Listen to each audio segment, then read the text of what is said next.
So now I'm introducing Dan Beaudette. Most of you probably know Dan anyway, but he is the current chair of our planning board. And the planning board has submitted 3 articles to this year's town meeting warrant so that we are going to have Dan. I'm going to read a part of them to you, and then Dan will explain exactly what they mean. I don't read them generally in their entirety because many of them are multiple pages long. We're going to start at Article 37 to see if the town will vote to amend the zoning bylaw, Chapter 145 of the Code of the Town of Belchertown by amending Section 145-2, definitions, to add a definition for contractor's yard as follows. A lot, building, or part of such where vehicles, equipment, or supplies are parked, stored, and maintained for use by a contractor for construction, renovation, or another similar trade, including but not limited to landscaping, tree services, plumbing, electrical, carpentry, excavation, and the like. This does not include fabrication other than minor work to support the business operations. So Dan, I know that we voted a few years ago to approve the contractor yard, so can you explain what's the difference here, what's happening? Last meeting, we did add a contractor's yard to the schedule of uses. The schedule of uses is a list of possible things that could happen, and then it's cross-referenced with the zoning areas in town, and it identifies which areas those particular uses can occur in, which zoning uses. So different uses are permissible in different zoning. Yeah, and we added contractors' yards, but there's a lot of different uses in that list. Mm-hmm. An example would be like a barber shop. Well, we don't have a definition of a barber shop. I mean, common usage, most people know what a barber shop is. But when we added contractor's yard, there was a little bit of confusion over what a contractor's yard exactly what that means actually entailed and what it meant. So we thought it would be best to go back and clarify exactly what that term meant. So in the beginning of the zoning bylaws, there's a list in the preamble of the definition of certain words. So when you use that word, in the subsequent language, everybody knows what it means. You know exactly what we're talking about. So what we did is we created a definition of a contractor's yard. So somebody could read that and they have a good idea of exactly what we're talking about and the uses, the things that would fall within that particular category of use. So we're not really changing anything big here. The schedule of uses is the same. We're just defining what a contractor's yard is, so there isn't this uncertainty as to what activities fall within that scope of the definition of what. All for the sake of clarity, right? Yeah. So and that's what you just read was, the various things. And I did read that one in its entirety because it's not many pages long. And those things would fall within the definition of a contractor's yard. All right. Okay. So Article 38, to see if the town will amend the zoning bylaw, Chapter 145 of the Code of the Town of Belchertown by amending Section 145-68, Board of Appeals, to add clarifying language to Item 3 as shown in bold below, which you will see in your warrant. Can you, do you need me to read more, Dan, or is that okay? I don't think so, no. We have an appeals section in the bylaws for things that appear before the Zoning Board of Appeals. So if you go there and a decision is made either for or against, it's an appealable decision. People in town can bring it back to the Zoning Board of Appeals, or they can go to the district court or other courts and appeal that particular decision. And the bylaw is there now. But what happened is the Affordable Homes Act of 2024 that got passed here last summer in the state legislature made a clarification of what rights fall within that particular appeal section. And what we wanted to do was to punch up our bylaw to mirror the changes that were made in that particular statute. So what the statute says now is that any person may appeal a decision by the Zoning Board of Appeals, but they have to have a standing that's defined by a particularized harm that goes to them. The way it read before, you could go in there and say, well, I don't like what happened in the Zoning Board of Appeals on this particular parcel on the other side of town that I don't have any connection to. I see. And you would just file an appeal. Now, ultimately, that would have been defeated because when you get into court, the case law in the trial system in Massachusetts requires standing, and that standing requires the particularized harm. Well, what's happened over a number of years is this issue has come up again and again and again all over the Commonwealth, to the point where our legislators felt it was best to take what was in the case law and get it into statute. So they put that into statute now, that you have to have the particularized harm that's showing in order to have standing to appeal a zoning board of appeals decision. So what we're doing now is catching up with our own bylaw, so we can mirror what's in the state statute, so when somebody reads our bylaw, they understand what the rules are going to be. Whether they can or cannot make that appeal based on their standing. So we're not going out here and making something new out of whole cloth. What we're doing is just picking up what was already in the state legislative season last year and changing our bylaws in order to say the same thing. It brings things into alignment, is what you're Yes. saying. So we're aligning with the new state law. Correct.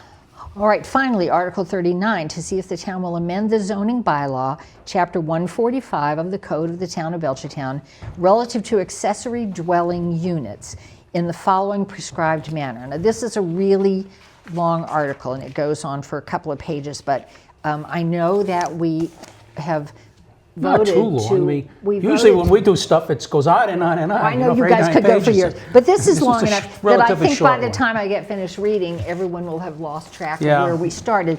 It's best if you come, when you eyes come to will town glaze over meeting, and, read through yeah. it yourself. Well, okay? this is But you another, can make this clearer. change that came out of the Affordable Housing Act of I did it again. 2024, last year.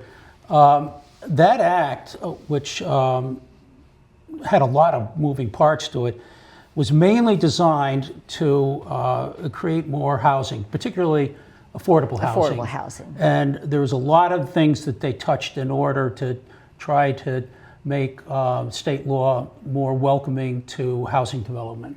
And one of the things that they went to was accessory dwelling units. Now, we've had an accessory dwelling unit bylaw in our town since 2014. Right. So for the last 10 years, we've been allowing it to go forward, but we had it restricted to a special permit.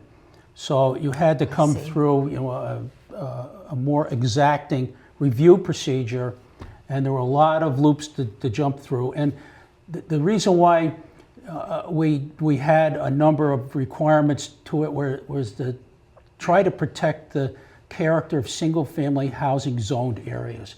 We wanted single-family housing areas to be single-family housing, because when you buy a house, it's sort of like a contract. You move into a zoning area and you expect that those are the rules that the community is going to be organized around. You don't want to be changing them too much such that it might change the character of that area and affect property values or affect people's appreciation of the neighborhood they're going to live in.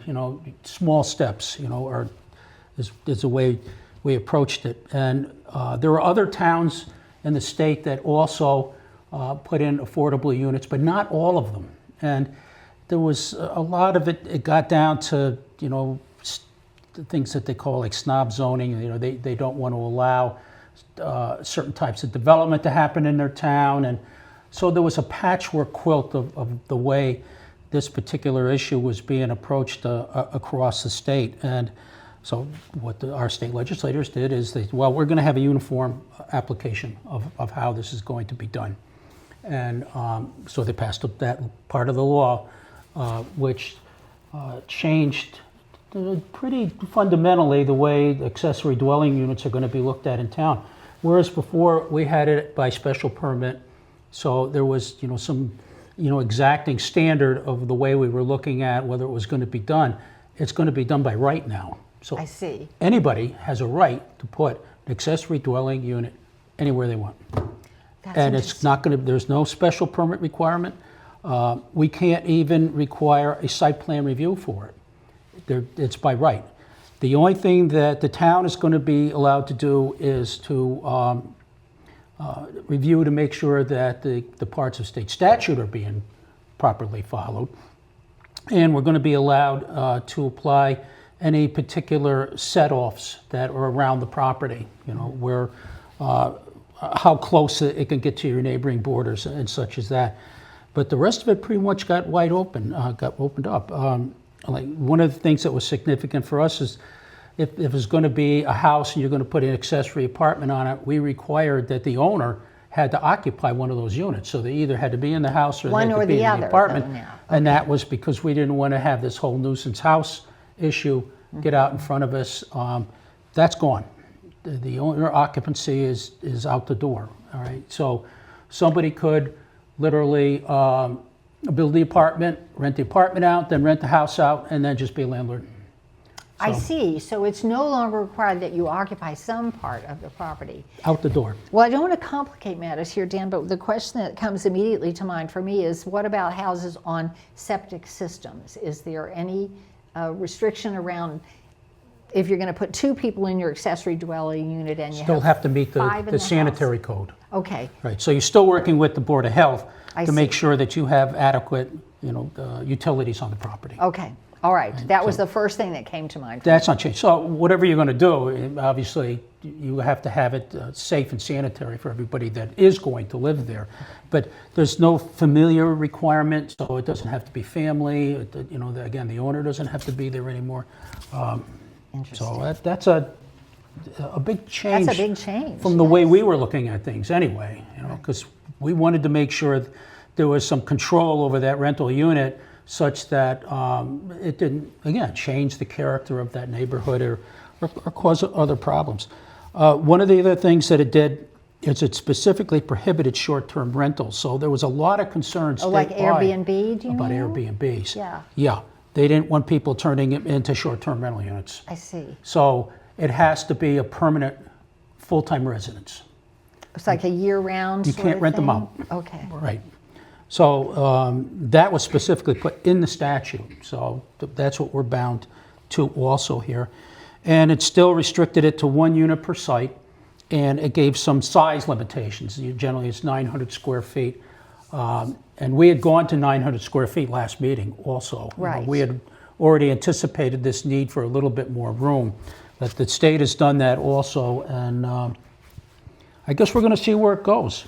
Does that mean, I'm sorry, does that mean no less than 900 square feet? No, you can go less, you just go can't less. go more. You can't than go more. 900. And isn't there some provision that if the house is a certain size, you can go more? Or did I misunderstand? There's only a provision for going more if it's handicapped accessible, and you have to build certain design standards into the house. At that point, we can go over, and there is no limit at that point. It'd be whatever is reasonable and provides adequate accommodation, because you could have different kinds of accommodation based on whether it's on the first floor or the second floor. Right. You might have to design, in different ways. Okay. All right. So those are the it three. might create more housing availability in our town. Well, And I guess we're just going to have to wait to see how it that goes turns over out, time. how that plays out. All right, those are the 3 planning board articles on this year's warrant. Is there anything you want to say in closing, Dan? Nope, thank you very much. And again, most of the changes we're making this year are changes where we're just following on with changes in state law. I mean, we have It's our keeping own us in bylaws, alignment, right? but we can't do things that would be counter to what state law has. So Okay. when state law changes, we have to accommodate our bylaws in order to mirror them and stay within that general framework. Okay, thank you, and thank you for your time coming out on a Friday evening. That's a big favor to us. All right, thank you. All right, just reminding everyone that this year's town meeting is on May 31st. The special will be at 8:30, the annual will be at 9. You should all be there. I think we're going to have big numbers this year, so try to get there early. You'll be voting with the clicker system, which most of you will remember, and should make things go a little more quickly, but it's going to be a long day with 50 articles to address. So we hope we've answered some of your questions in advance. And if not, you are welcome to ask them at town meeting, and we will see you all there. One thing you should all know is that daycare is now provided at this town meeting because it's on a Saturday. So in the cafeteria at the high school, if you have little ones, you want to come to town meeting, drop them off at the daycare.